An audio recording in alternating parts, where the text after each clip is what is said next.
श्रीराम समर्थ. श्रोते हो, आपण ऐकत आहात श्री गोंदवलेकर महाराज यांचे प्रवचन. सद्गुरू सांगेल त्याप्रमाणे वागावे. शुद्ध भावना म्हणजे मोबदला न घेण्याची किंवा फलाशा सोडण्याची इच्छा. भक्ती ही अशी निरपेक्ष असावी. देवालय बांधली, देवांचे पूजन अर्चन केले म्हणजे भक्ती निरपेक्ष केली असे नव्हे. देवाचे करीत असताना, जप करीत असताना त्यापासून काही हवे आहे असे न वाटले पाहिजे. तुम्ही सर्व लोक भजन पूजन करता, परंतु हे सर्व कसे होऊन बसले आहे? जसे भांडे कुठे ठेवावे, पळी ताम्हण कुठे ठेवावे वगैरे जे शास्त्रात लिहिलेले असते ते सर्व माणूस तोंडाने म्हणत असतो आणि करीत असतो, कारण त्यामुळे त्याला कृती करणे सोपे जाते. तसे आपण देवाचे करतो, परंतु ते केवळ केले पाहिजे म्हणून, ती आपल्या घरातली एक प्रथा आहे म्हणून, आपल्याला देव आवडतो म्हणून नव्हे. एक मुलगा होता, त्याला त्याच्या वडिलांची पत्रे येत असत. तो पत्र वाचे आणि देव्हाऱ्यात ठेवून दे. दुसरे पत्र आले की ते वाचे आणि मागले पत्र काढून टाके. एकदा वडिलांनी 25 रुपये मागितले. मुलाने ते पत्र वाचले आणि नेहमीप्रमाणे पूजेत नेऊन ठेवले. नंतर काही दिवसांनी वडिलांकडून एक गृहस्थ आला आणि म्हणाला, तुला तुझ्या वडिलांचे पत्र मिळाले का? त्यावर तो म्हणाला, हो. अरे मग पैसे का नाही पाठवलेस वडिलांना? त्या गृहस्थाने विचारले. त्यावर तो म्हणाला, तेवढेच राहिले बघा.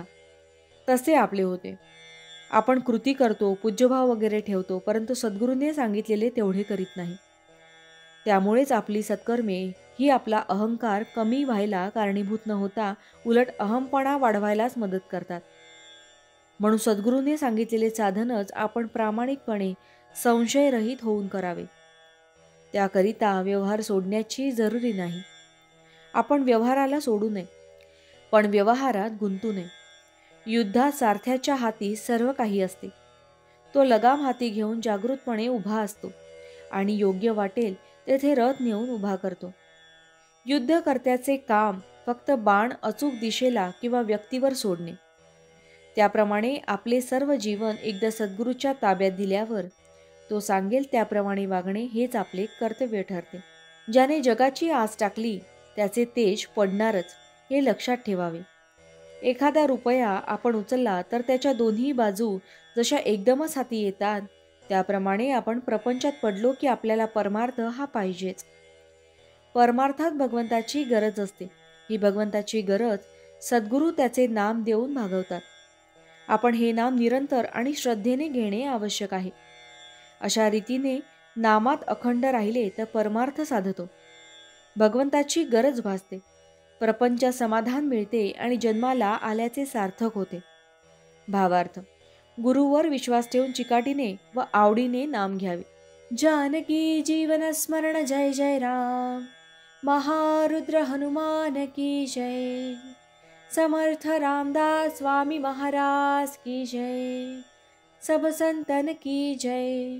श्री अनंत कोटि ब्रह्मांड नायक राजाधिराज सच्चिदानंद सद्गुरु श्री ब्रह्मचैतन्य महाराज की जय. जय जय रघुवीर समर्थ.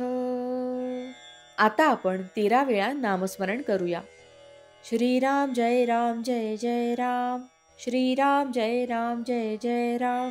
श्रीराम जय राम जय जय राम. श्रीराम जय राम जय जय राम. श्रीराम जय राम जय जय राम. श्रीराम जय राम जय जय राम. श्रीराम जय राम जय जय राम.